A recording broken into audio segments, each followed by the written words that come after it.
série hoje falando sobre ele, o medo. A importância de vencer o medo. Por quê? Nós estamos acabando o ano. Nós vamos começar um outro 2026. E tem muita gente que está com a vida parada. Tem muita gente que está com a vida estagnada. Porque ainda não conseguiu suportar a questão do medo. Não conseguiu colocar o medo para fora da vida. O medo, ele existe algumas características. Por exemplo, o medo natural, ele é importante na nossa vida, porque o medo natural, ele é uma alerta para o nosso corpo. Ele te alerta dos perigos. Eu conversava agora com o obreiro Eduardo lá fora. Ele falava assim, ele tem duas, ele é o pai das gêmeas, né? Acho que todo mundo conhece as gêmeas. Acho que elas estão de férias da igreja, não vi mais elas. Mas elas, ele estava falando que eu não deixo elas sozinhas. Eu não deixo porque são mulheres, mulher é muito perseguida. Elas têm acho que 14 anos ainda, né? Então, esse medo é um medo diferente, ele é um medo que alerta a gente dos perigos. Olha, cuidado, atenção, ali tem um abismo, ali tem um buraco, vai devagar.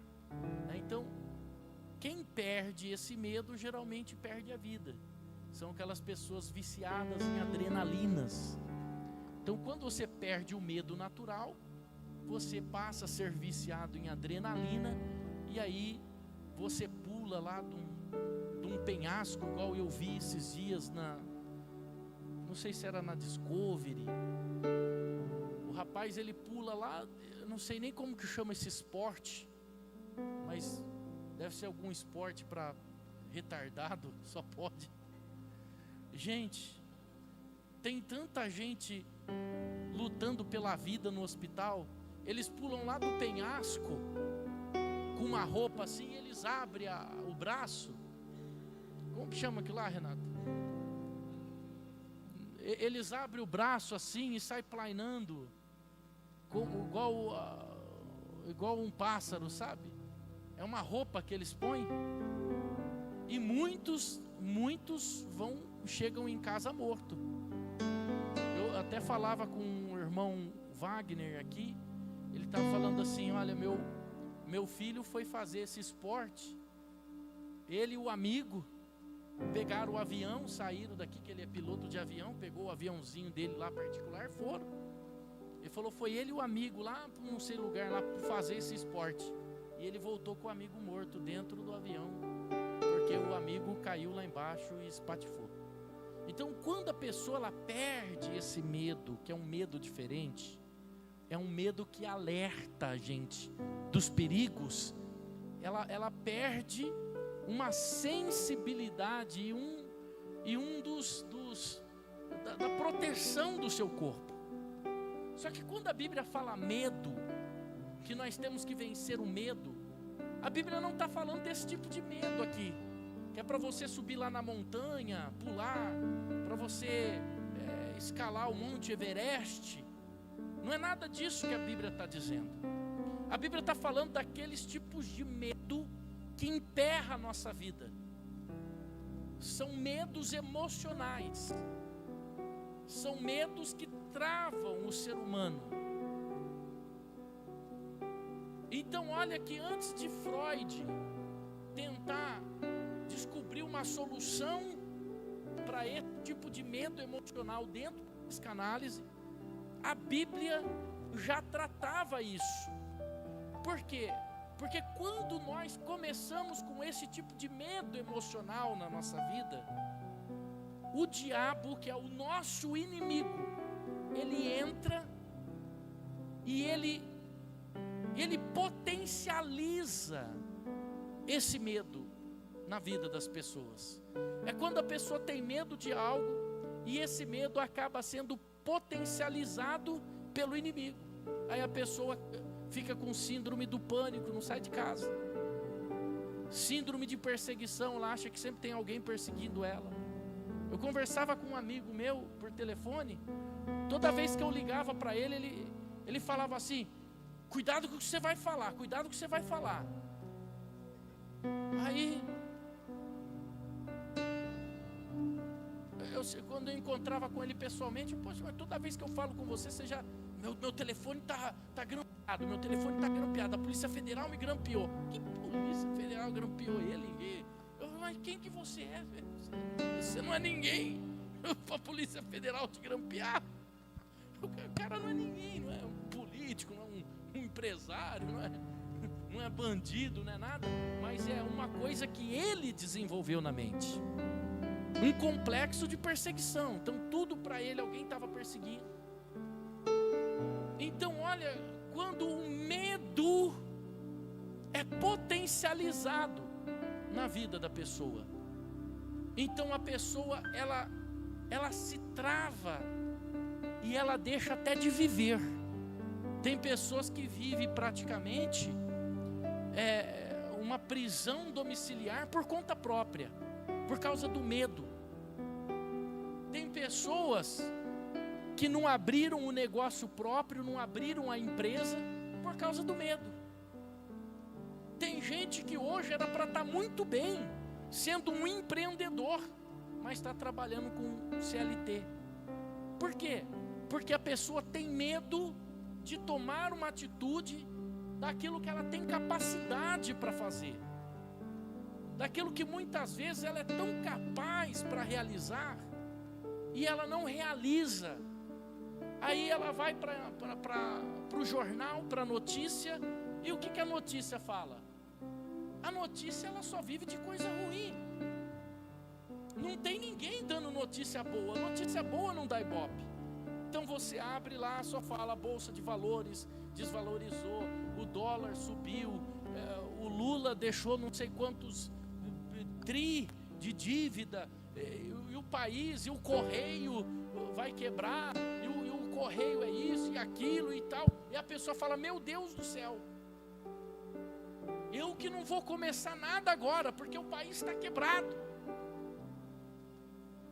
E muitas vezes esse medo, ele estagna a pessoa. E às vezes a pessoa, às vezes com muita dificuldade, ela até às vezes começa. Mas ela começa algo, e tudo que você começa não é fácil, meu irmão. Você não vai começar a cavar um poço, daqui 1 metro de profundidade você vai encontrar água. E aí a pessoa começa a falar: tá vendo, não deveria ter começado a cavar esse poço, não deveria ter começado esse negócio, tá vendo, não está virando, não está dando certo. Não, nós temos que confiar em Deus, nós temos que acreditar em Deus, nós temos que depositar a nossa fé naquele que tudo pode. Olha como Deus, ele começa a tirar os medrosos do meio do seu plano. Gideão, ele foi escolhido por Deus para poder libertar o povo de Israel, que estava sendo oprimido pelos midianitas, pelos povos do deserto. Tudo que eles plantavam, os midianitas e os povos do deserto iam lá e colhiam. Tanto que eles, quando eles colhiam trigo, eles iam moer o trigo em lugares escondidos, porque tudo que eles tinham era saqueado pelos midianitas. E Gideão, ele era uma pessoa que ele não estava muito esquentando a cabeça com isso. Então ele pegou o trigo, foi moer lá no lagar, aonde moía azeitona. Começou a moer lá o trigo dele. O anjo do Senhor apareceu para ele e falou assim: Deus é contigo, homem valente. Porque Deus nunca vai aparecer e falar assim: Deus é contigo, homem covarde. Não, sempre Deus vai chamar alguém que é valente, alguém que é corajoso. E quando Deus escolheu Gideão para ele salvar o povo de Israel, Gideão, ele foi na confiança de Deus. Agora olha só, o inimigo não vai deixar barato. Todas as vezes que você se levantar, o inimigo vai querer se opor contra você. Por quê? Porque o teu inimigo tem prazer e se alimenta de ver você caído, prostrado. O teu inimigo se alimenta de ver você derrotado. Então os midianitas foram contra eles. Se reuniram os povos do deserto, e aí ele contabilizou 135 mil homens vinha contra ele, contra Gideão. 135 mil homens estavam ali no combate para enfrentar Gideão. O que o Gideão fez? Contabilizou os seus homens, 32 mil. Olha, 32 mil, ainda tinha 100 mil homens a mais para ele enfrentar. Então ele vai falar com Deus, e Deus fala assim para ele: Gideão, eu vou te dar a vitória, só que tem um segredo: não anda com covarde, tem muito covarde aí. E quando Gideão passou a primeira peneira, 10 mil homens foram embora. Quando Gideão chamou eles para a guerra, 10 mil foram embora, Gideão ficou com 22 mil homens. Deus falou assim: Gideão, ainda tem gente covarde aí no meio, dá água para esse povo beber. Aquele que se abaixar e beber água, igual o cachorro, direto na água, colocar a boca direto na água, esse aí você pode dispensar. Mas aquele que juntar água na mão e trazer para a boca, esse daí é corajoso, esse daí é valente, esse daí vai com você. Quando o Gideão fez esse teste, sobraram só 300 homens contra 135 mil. Preste atenção, Deus estava tirando tudo aquilo que era covarde do meio de Gideão. Olha só, de 32 mil homens, sobraram apenas 300, não dá nem 1%. Que coisa, hein? Porque Deus não vai entregar a vitória para quem é covarde, para quem tem medo. Porque quem tem medo atrapalha a gente. Quem tem medo atrapalha a gente de conquistar. Se você está no meio de uma conquista, se você está no meio de uma batalha, o covarde vai desanimar você. Ele vai falar: eu não vamos fazer isso daí não. Não tem como você lutar com um covarde do lado. Então preste atenção aqui hoje. Primeira lição que nós estamos aprendendo nesta série: não ande com pessoas covardes, porque as pessoas medrosas vão desanimar você da batalha. As pessoas covardes vão desanimar você da guerra. Você vê, Gideão com 300 homens. Quando a gente assistiu aquele filme Os 300 Esparta, os 300 Espartas não existem de verdade.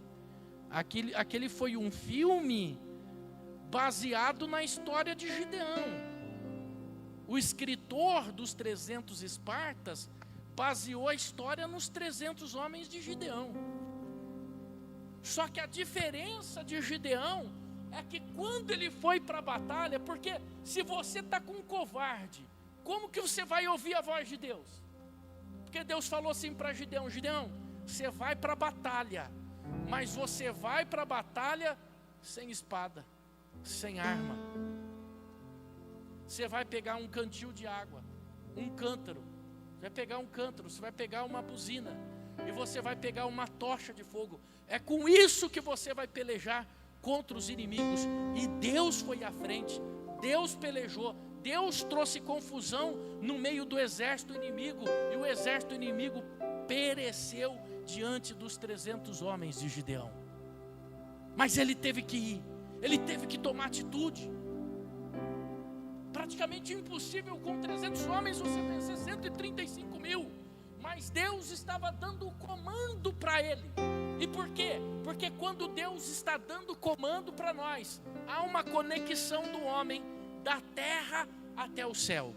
E quando existe essa conexão, meu irmão, da terra até o céu, anjos descem e sobem, dando para você proteção, guarda, dando para você combatentes na peleja que você precisa travar. Então eu quero ler esse texto com você, E vou pedir muita atenção para você entender o que Deus está falando com você hoje, nesse domingo. Gênesis capítulo 28. Nós vamos ler a partir do versículo 10. Estou aqui na versão RA hoje, Rodrigo. Acompanha comigo no telão. A gente acompanha na mesma versão. Diz assim: partiu Jacó de Berseba e seguiu para Harã. Tendo chegado a certo lugar, ali passou a noite, pois já era sol posto. Tomou uma das pedras do lugar, fê-la seu travesseiro e se deitou ali mesmo para dormir. E sonhou: eis posta na terra uma escada, cujo topo atingia o céu, e os anjos de Deus subiam e desciam por ela. Perto dele estava o Senhor, e lhe disse: eu sou o Senhor, o Deus de Abraão, teu pai, o Deus de Isaque. A terra em que agora está deitada, eu te darei, a ti e a tua descendência. A tua descendência será como o pó da terra, estender-te-á para o ocidente e para o oriente, para o norte e para o sol, e em ti a tua descendência serão abençoadas todas as famílias da terra. Preste atenção que Deus, Ele está refazendo a mesma promessa que Ele tinha feito para Abraão em Gênesis capítulo 12, e Ele está refazendo a mesma promessa que Ele fez para Isaque. Agora Deus entende que aquele era por direito dono da primogenitura e dono agora do direito da bênção dos patriarcas. Então Deus vem para ele e faz a mesma promessa. Deus está dizendo assim: olha, Jacó, através de você todas as famílias serão abençoadas. Se você pegar a raiz da palavra abençoada, a mesma palavra, isso poucas pessoas sabem, poucas pessoas dão atenção, mas é interessante que quando você lê o hebraico, as pessoas que leem dentro do hebraico, elas dão muita atenção a isso.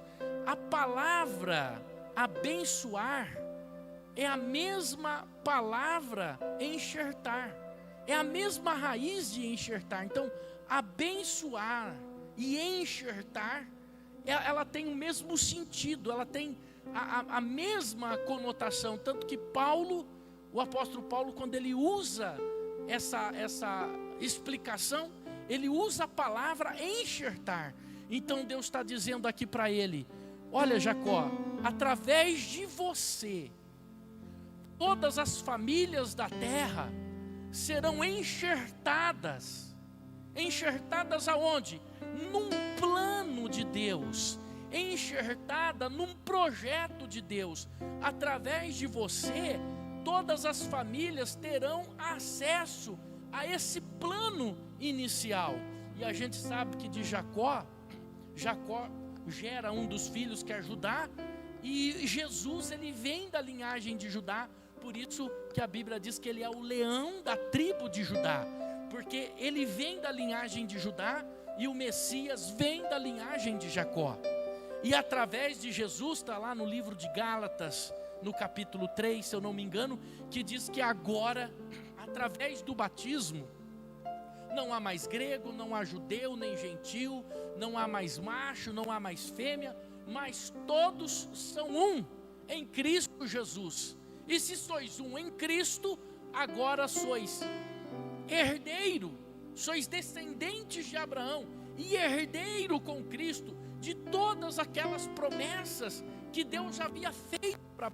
Então, a partir de agora, através de você, as famílias da terra terão esse privilégio de ser enxertado em você. Não sei se você sabe o que é um enxerto.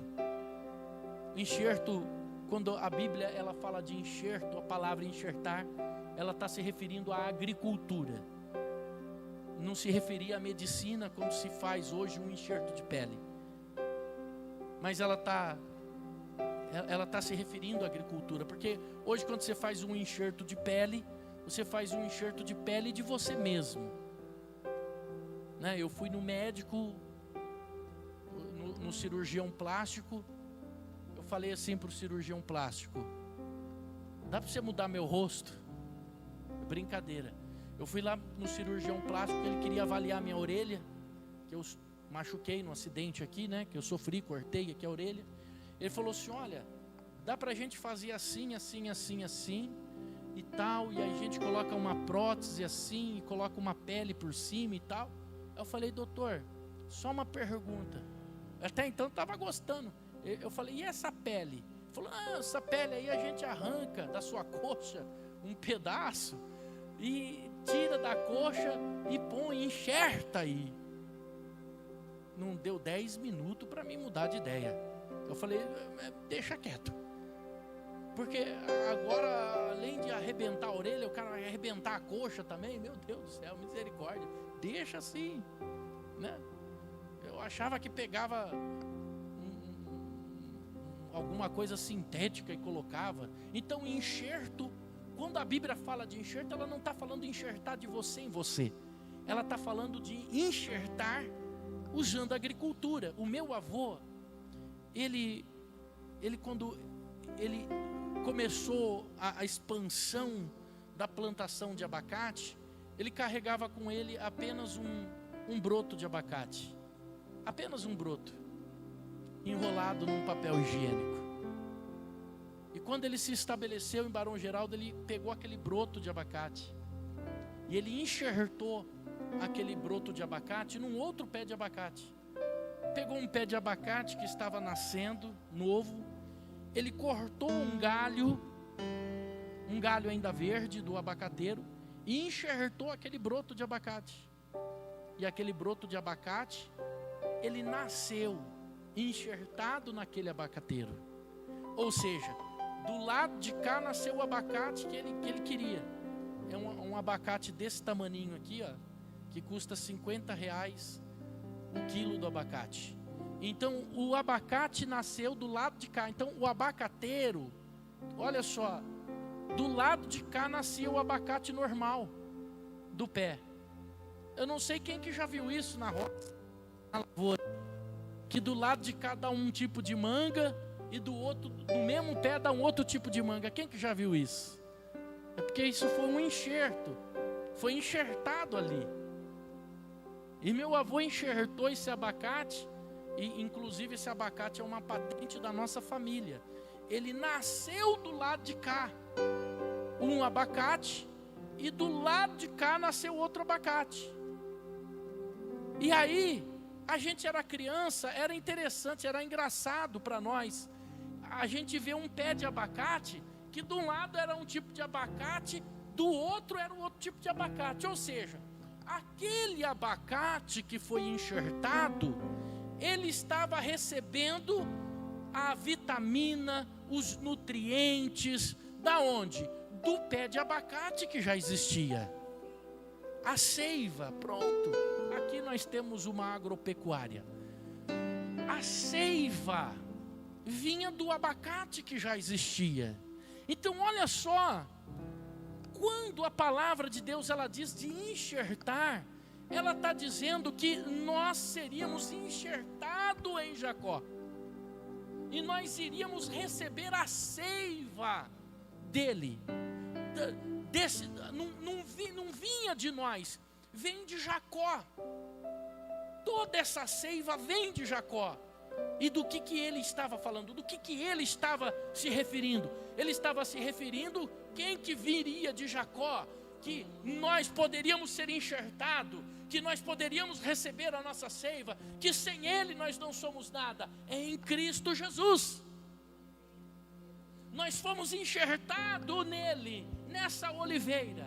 E E a Bíblia diz que os galhos que não dão frutos, eles são cortados fora, eles são levados ao fogo. Mas o que dá fruto, ele limpa o fruto, para que ele frutifique mais. Então nós somos enxertados no Senhor Jesus. Mas bispo, o que tudo isso tem a ver com o medo? Tudo tem a ver com o medo, porque ele começa aqui no versículo 12. Veja que ele vê uma escada que sai da terra e liga no céu. A escada é o objeto de conexão. Ele conecta duas atmosferas diferentes. Ele conecta a terra até o céu. E nessa escada havia anjos que desciam e subiam. E sobre essa escada, na versão ACF vai dizer que sobre a escada, lá em cima, no topo da escada, estava Deus. E aí, eu te faço uma pergunta, porque às vezes a gente lê esse texto e a gente acha esse texto que ele é literal.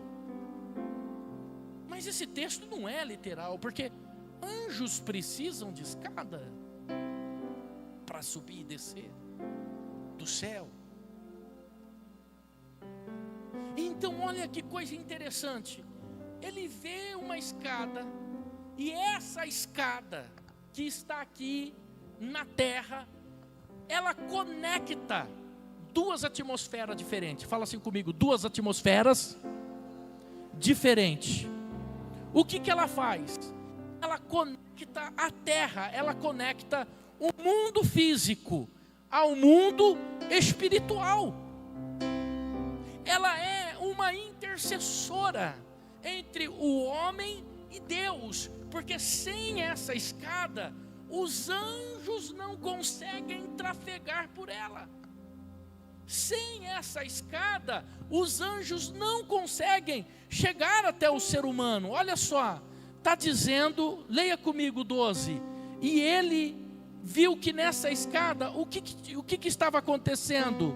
Anjos subiam e desciam por ela. Ou seja, eles usavam essa escada para se conectar à terra. Então, para que a atmosfera terrestre pudesse ter acesso à atmosfera celestial, era necessário essa escada, que é uma intercessora. O homem sempre precisou de um intercessor. Você veja que Moisés, ele foi intercessor no Antigo Testamento.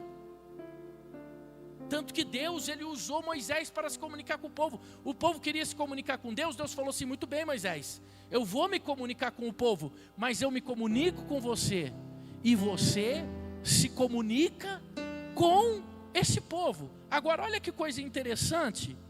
No versículo 18, quando Jacó vê essa visão, ele diz assim: tendo se levantado Jacó cedo, de madrugada, tomou a pedra que havia posto por travesseiro e a erigiu em coluna, cujo topo, e sobre cujo topo entornou azeite. Pegou o vidro de azeite lá e derramou. E olha só o que ele diz, versículo 19: e ao lugar, cidade em que outrora se chamava Luz, deu o nome de Betel.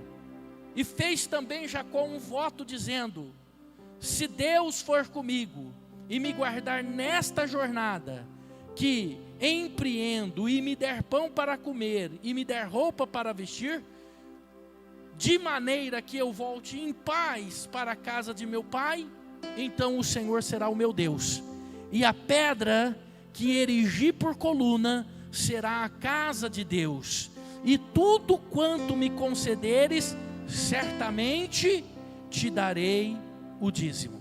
Amém?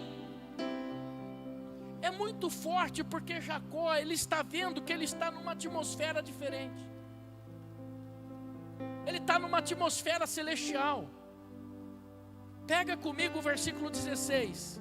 Quando ele despertou do sono, ele disse: na verdade, o Senhor está nesse lugar, e eu não sabia.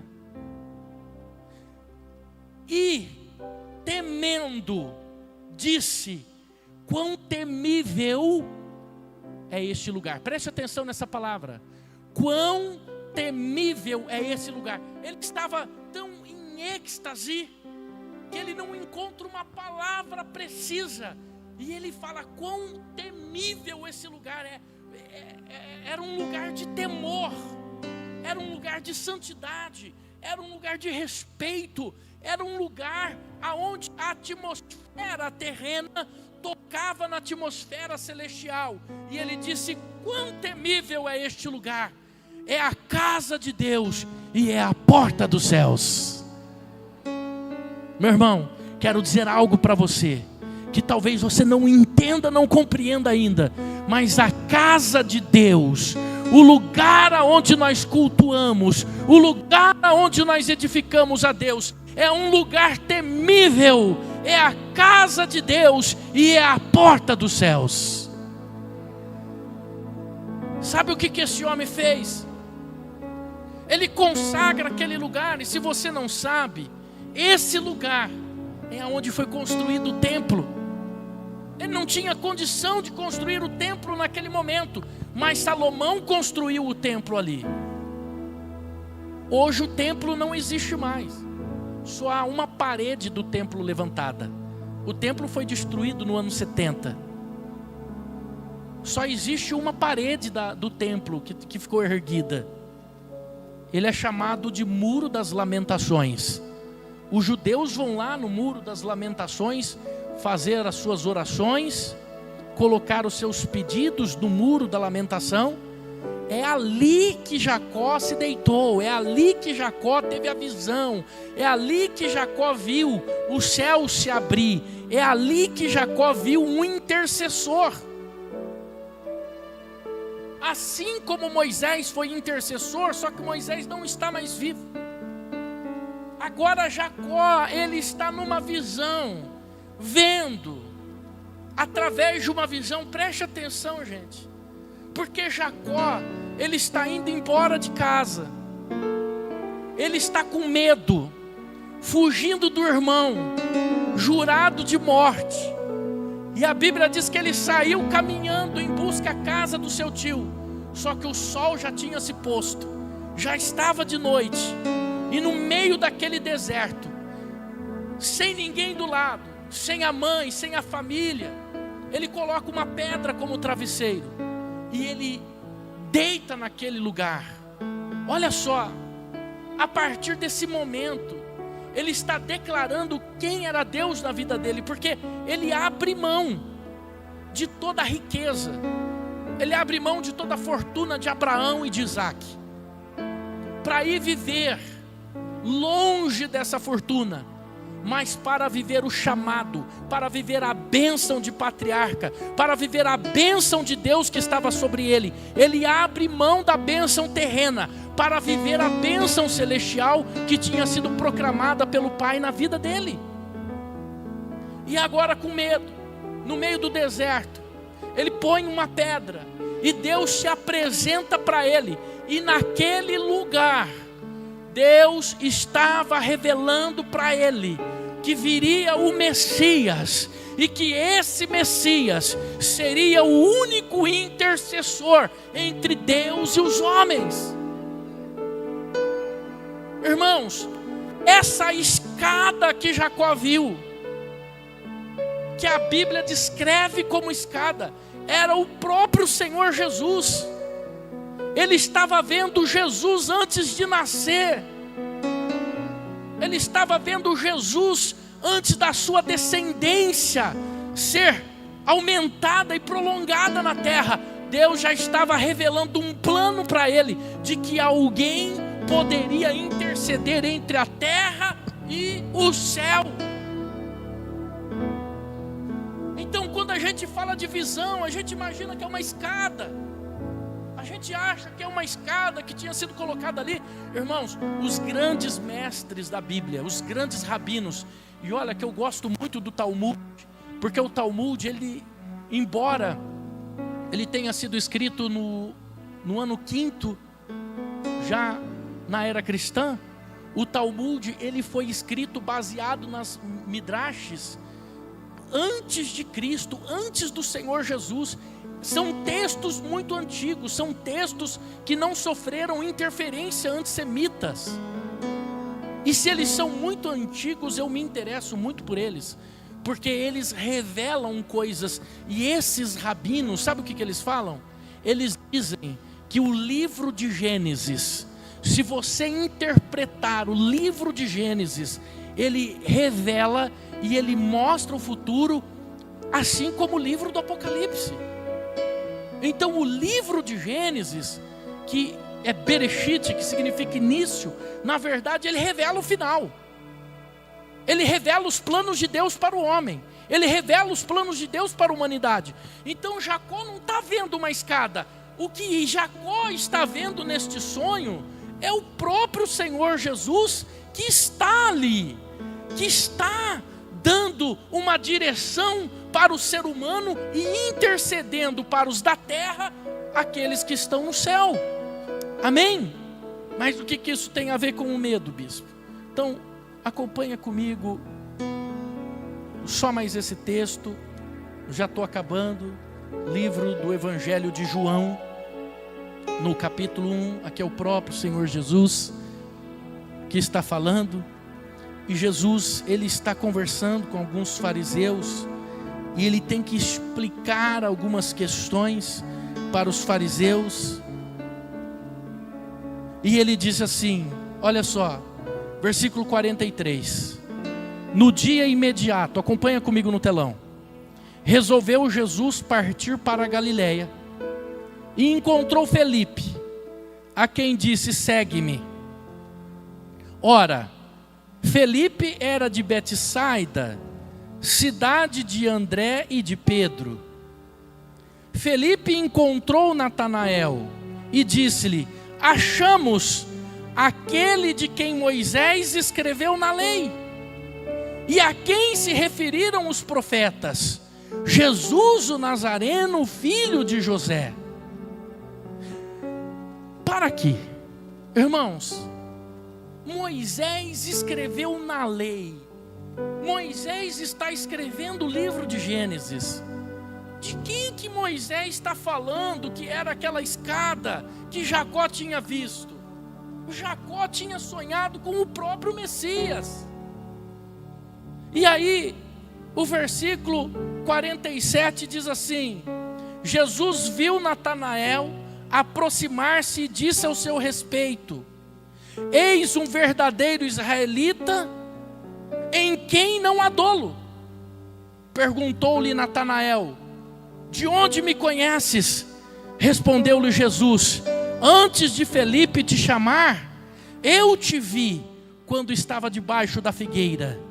Então exclamou Natanael, mestre, tu és o Filho de Deus. Olha só, tu és o Rei de Israel. E ao que Jesus respondeu, porque disse que te vi debaixo da figueira, creste? Pois maiores coisas do que esta verá. E acrescentou, em verdade vos digo, que vereis os céus abertos, e os anjos subindo e descendo sobre o Filho do Homem. Aleluia! Você vai ver essa porta, aquela escada que Jacó viu, que era a porta do céu, era o próprio Senhor Jesus. Jesus diz assim, eu sou a porta, aquele que entrar por ela vai encontrar refrigério, vai encontrar pastagem. Eu sou o caminho, eu sou a verdade e eu sou a vida. Então em Jesus há segurança. Sabe o que Deus estava revelando para Jacó? Jacó, essa escada que você está vendo, anjos que descem e sobem, haverá um intercessor que está disposto, através das suas lágrimas, interceder por você quando você precisar. E quando Jacó se levanta, ele se levanta uma outra pessoa. Ele acorda e ele fala, Deus estava nesse lugar e eu não sabia. Irmão, preste atenção. Olha o que Jesus está dizendo. Você vai ver anjos subindo e descendo pelo Filho do Homem. Se você tem Jesus, você tem uma escada que dá acesso ao céu. Se você tem Jesus, você tem uma escada que te coloca com acesso ao Pai, e sobre ela sobem e descem anjos. A palavra de Deus diz assim, que Ele coloca anjos ao lado daquele que teme e os livra de todo mal. Irmão, se eu fosse você, eu dava um glória a Deus bem alto. Sabe por quê? Porque se Jesus está com você, você não tem o que temer. Ele é a escada que te coloca em acesso a Deus. Bispo, eu estou num lugar, numa rua sem saída. Bispo, eu estou enfrentando uma enfermidade que não tem cura. Bispo, eu quero abrir um negócio próprio, mas eu tenho medo. Bispo, é isso e aquilo. O medo me trava aí, meu irmão. Você tem uma escada que anjos sobem e descem por ela. Essa escada se chama Jesus. Ele é a porta do céu. Ele é a porta do céu.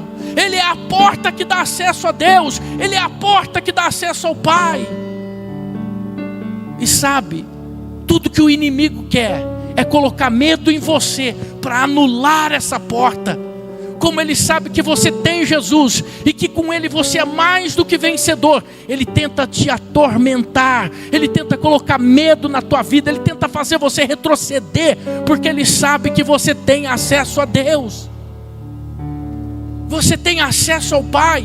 Então você não é um derrotado, você não é uma derrotada, você não nasceu por acaso, você não é um erro de dois casais, você não está aqui por acaso, você não é um erro de uma família mal projetada.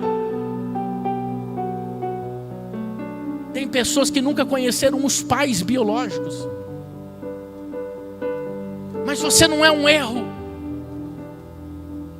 Tudo que o diabo quer que você acredite, que você é um derrotado, que você é um fracassado. Não é para mim, não dá. Tudo que o diabo quer que você faça é como aqueles homens que estavam com Gideão, que volte para trás. Deixa Gideão com os 300, eu estou voltando, eu não vou para essa guerra, eu não vou para essa batalha. Meu irmão, acorde todo dia, amanhã é segunda-feira. Não levanta reclamando não, levanta da cama como vencedor. Levanta, porque você é um servo de Deus, e vai para a batalha, porque o Senhor é contigo. Levanta na fé. Eu vou enfrentar, eu vou vencer, eu vou atravessar, eu vou conseguir. Deus é comigo. Eu tenho uma escada que me coloca em acesso ao céu. Eu tenho uma escada que me dá conexão a Deus. É forte demais, hein? É forte demais. Para a gente encerrar, versículo 51. Em verdade vos digo, que vereis o céu aberto e os anjos de Deus subindo e descendo sobre o Filho do Homem. Você tem uma escada que traz anjos poderosos até você. Você tem uma escada que traz anjos até você. Essa escada é Jesus. Ele diz assim: eu sou a porta. Jesus é a porta do céu. Jesus é aquele intercessor. Ele é o mediador que você tem da terra até o céu.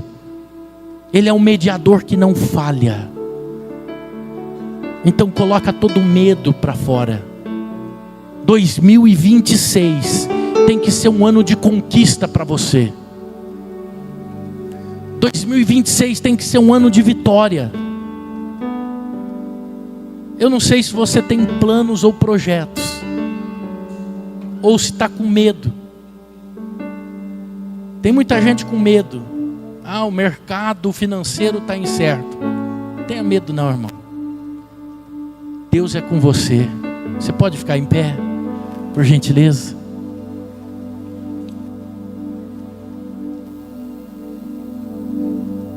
Sabe, às vezes tudo que o inimigo quer é colocar dúvida na gente. Você não vai conseguir fazer essa faculdade. Você não vai conseguir fazer essa prova. Você não vai conseguir tirar essa habilitação. Você não vai conseguir tirar a carta. Vai pôr medo. Você não vai conseguir abrir esse negócio próprio. Você não vai vencer essa doença. Você nunca mais vai arrumar ninguém. Ou você vai arrumar alguém que não presta, como você já teve. Tem gente que está sozinho até hoje porque teve experiências ruins. Só arrumou gente que não prestava, sofreu muito. E a pessoa tem medo de viver um novo relacionamento. Às vezes Deus até tem a pessoa certa, mas talvez isso trava a vida da pessoa. Você tem medo de mudar? Não tenha medo de mudar, não. Não tenha medo de mudar o corte de cabelo. Não tenha medo de mudar a roupa. Não tenha medo, não. Ah, vão me chamar de metido. Não tenha medo. Mude. Não tenha medo de mudar a cor da sua casa. Não tenha medo de mudar o carro. Não tenha medo. Não tenha medo de dizer não. Não tenha medo de dizer sim. Você tem uma escada que conecta você no céu. Você tem anjos à sua disposição. Você tem anjos que Deus libera, que desce sobre o Filho do Homem até você. Tenha medo. Tenha medo de passar na encruzilhada. Não tenha medo da macumba. Bispo, pelo amor de Deus, fizeram uma macumba na porta da minha casa. Se for fazer na minha, já até falo. Nem gasta dinheiro com galinha, porque não vai dar certo. Agora, final do ano, o frango sobe. Usa caldo quinor, caldo da galinha azul, porque vai perder dinheiro. Não adianta. O Deus que eu sirvo é maior do que o inferno inteiro. Aleluia. O Deus que eu sirvo, o sacrifício da cruz, o sacrifício vicário é maior do que cabeça de porco, bode. É maior do que tudo isso. O sacrifício da cruz foi Jesus, irmão. É maior do que tudo. Não tenha medo, não. Quando nós viemos para Valinhos, nós estávamos em Campinas.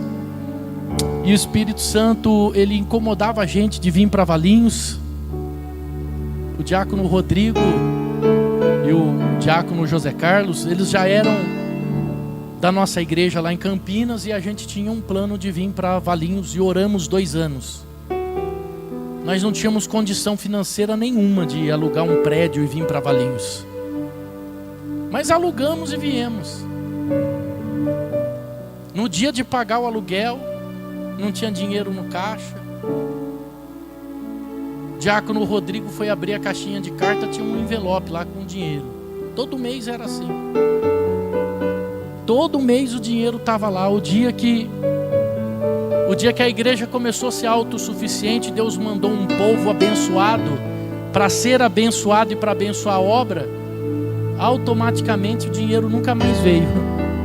Mas Deus começou a usar outras pessoas, vocês, para ofertar, dizimar e a obra continuar de portas abertas. O nosso mês aqui vence dia 12. Dia 12 é o dia-chave aqui para nós. É o dia de derrubar os gigantes, pagar ar-condicionado, pagar o aluguel do prédio. E aí, eu tinha feito uma conta, tinha somado tudo caixa, faltava R$2.000. Falei, meu Deus, falta R$2.000. Amanhã é dia 12. E agora? Falta 2.000. Então sempre quando falta assim alguma coisa, eu peço, meu Deus me abençoa, Deus me abençoa, eu vou, ajudo, mas eu também tenho algumas, eu gastei, esse carro meu quebrou, meu carro deu um problema, eu gastei R$7.000 para fazer esse carro sair do lugar. E o carro não é luxo, o carro é necessidade, é trabalho. Eu trabalho com o carro. Sem o carro eu não consigo trabalhar. Eu trabalho lá em São Paulo, como que eu vou trabalhar sem carro? Que difícil você andar com um carro emprestado das outras pessoas. Não é seu, a responsabilidade é maior. Eu falei, meu Deus, gastei com o carro. Agora eu não tenho dinheiro para colocar esses 2.000. E agora? Aí eu fui fazer um devocional. Acordei de manhã, fui fazer um devocional. E eu estou lendo a palavra lá na Bíblia. E aí eu falei, não, Deus está falando aqui. Deixa eu ver o que eu vou gravar. Aí eu pego o papel e começo a escrever. Porque eu gosto de escrever. A minha Bíblia, se vocês pegarem a minha Bíblia, vocês vão falar, meu Deus, o bispo Fábio é maluco. Ai, minha Bíblia é tudo escrita, tudo marcada. E eu comecei a escrever, anotar. E aí eu comecei a escrever assim, que era que eu ia falar no devocional. Se Deus é contigo, para que temer? Eu já tenho portas abertas. Quando eu comecei a gravar o devocional, eu já tenho portas abertas. Eu dei uma segurada, eu sabia que Deus estava falando era comigo, não era com quem estava ouvindo o devocional, não. E aí eu vou te contar uma história. É rápido. Há 8 anos atrás, exatamente 8 anos atrás, eu estava na porta da igreja de Campinas. O culto não tinha começado ainda. Eu estava varrendo as folhas que estavam na guia. Porque eu gosto de chegar cedo. Então hoje mesmo eu cheguei 5 horas da tarde aqui. 5 horas. Quando os irmãos chegaram, já viu que já estava tudo arrumado. E eu estava lá, na porta, e uma moça parou. No carro. O carro parou. O marido daquela moça falou assim, você pode orar pela minha esposa? Falei, posso. Fui orar para ela dentro do carro. Aquela moça chorava muito porque ela tinha acabado de ter um nenê. O nenê tinha nascido, estava lá no hospital da PUC. E o nenê nasceu com a bexiga para fora, com a barriga aberta e a bexiga para fora. Olha só. E aí eu fui orar para aquela mãe e ela falou assim, a PUC não consegue fazer essa cirurgia, pastor. A PUC falou para mim que só tem um médico. E ele é lá de São Paulo, só esse médico faz essa cirurgia. Eu já tentei, a gente já tentou, a gente não consegue falar com esse médico. E aquela mulher desesperada, olha só, escuta isso. Falei, vem cá, irmã. Vamos orar, porque o Deus que eu sirvo é o Deus que levantou morto da sepultura. Eu sempre uso essa frase. O que é isso para Deus? E oramos. Oramos ali na porta. Minha esposa, ela é testemunha, ela estava ali, nós acompanhamos esse caso. Oramos ali na porta para aquela moça dentro do carro. Aquela moça entrou no carro e foi embora para visitar o filho que estava internado na PUC. Quando ela entra na PUC, ela entra assim de cabeça baixa, indo para ver o filho que estava lá na UTI, neonatal. Um médico passou por ela, olhou e falou, moça, volta aqui. Posso te falar uma coisa? Eu não sei quem você é, mas essa noite eu sonhei com você.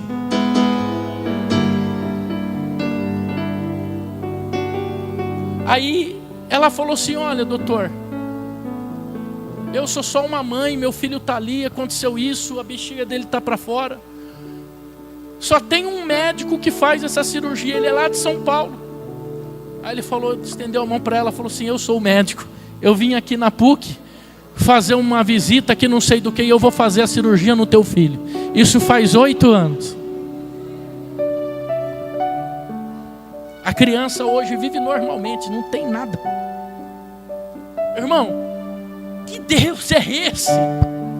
Que existe uma escada que liga o mundo físico ao mundo espiritual, e que essa escada é Jesus. Ele é a porta do céu. Bispo, o que isso tem a ver? Essa moça me ligou no dia 12. Ela é engenheira.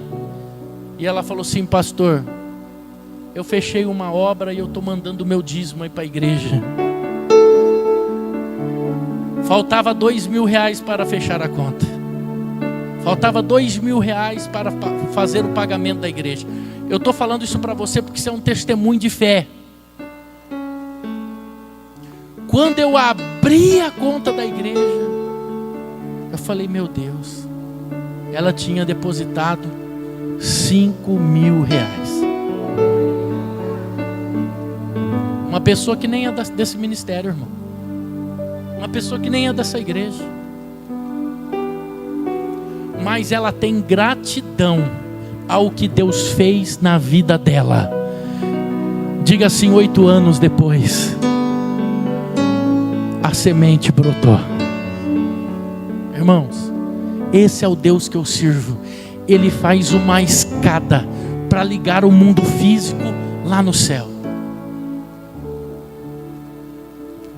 Porque muitas vezes a gente acha que dezembro é um mês bom para a igreja, né? As pessoas recebem o 13º, elas vão dizimar o 13º. Mas não, irmão, todo mês de dezembro é difícil para a gente virar o mês. As pessoas não dizimam. E eu vou te dizer, eu estava preocupado. Porque, irmão, você está numa imobiliária e o dono é um faraó. Eu falei, meu Deus, a gente sempre pagou, a gente nunca pagou atrasado. Nunca pagamos atrasado, meu Deus. Mas Deus, Ele é tão grande, Ele é tão grande, que Ele preparou na hora certa. Deus não chegou 8 anos atrasado, Ele chegou na hora certa. Guarda isso no teu coração. Não tenha medo. Não tenha medo. Olha, o diabo queria colocar medo no meu coração, e Deus já no dia 11 começou a falar comigo no devocional. Eu sou contigo. Eu vou abrir portas. Deus já estava falando para mim, eu vou abrir portas. Confia mais. Irmãos, eu vou dizer uma coisa para você. Se nós que somos pastores, às vezes a gente balança, eu sei que você balança. Por isso que Deus está trazendo essa palavra aqui para você hoje. Não tenha medo e não balança não. Porque Ele está abrindo portas extraordinárias da área que você precisa. Ele está abrindo portas abençoadas da área que você precisa. E eu quero declarar isso aqui para você. A Bíblia garante que só pode dar aquele que tem. Então eu quero dar um pouco dessa unção que desceu sobre mim e sobre esse altar aqui. A unção não é minha não, a unção é de Deus. Mas se Ele desceu aqui, eu quero dar um pouco dessa unção, quero compartilhar com você agora. Estenda suas mãos aqui em direção ao altar. Meu Deus, essa unção que desce sobre esse altar, a unção que desce sobre essa liderança, desça sobre os teus filhos, desça sobre o teu povo, meu Deus. Porque nós também cremos nessa escada aberta, nessa escada que traz anjos, que ligam anjos do céu à terra. Nós cremos nessa porta do céu, nós cremos no Senhor Jesus. Então eu profetizo sobre essa igreja, que hoje tem portas grandes, extraordinárias, abrindo na vida dessa pessoa, seja na família, seja no casamento, seja na vida sentimental, seja na vida espiritual. Meu Deus, eu profetizo que portas grandes, abençoadas, estão descendo na área financeira dessa pessoa, que nunca mais, meu Deus, essa igreja vai passar por necessidade na hora de pagar o aluguel, porque o Senhor está derramando bênçãos financeiras grandes, extraordinárias sobre este povo hoje. Eu profetizo vida próspera, eu profetizo saúde, eu profetizo salvação do lar, eu profetizo salvação da família, eu profetizo, meu Deus, que um dia essa pessoa vai estar aqui no altar dizendo: esse meu familiar, bispo, vai se batizar, vai descer as águas. Eu profetizo isso, meu Deus, em nome de Jesus. Liga no céu, liga no céu, liga no céu, meu Deus, em nome de Jesus.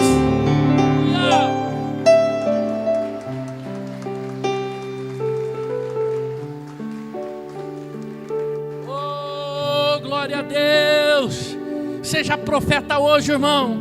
Fala para essa pessoa que está aí do lado seu aí, eu profetizo bênçãos na sua vida. Profetiza para ela, eu profetizo um 2026 de vitória. Olha para essa pessoa, seja profeta, abençoa ela. Fala, eu profetizo um 2026 de vitória. Eu profetizo que o medo já caiu por terra, que você está sendo mais do que vencedor em Cristo Jesus. Aleluia.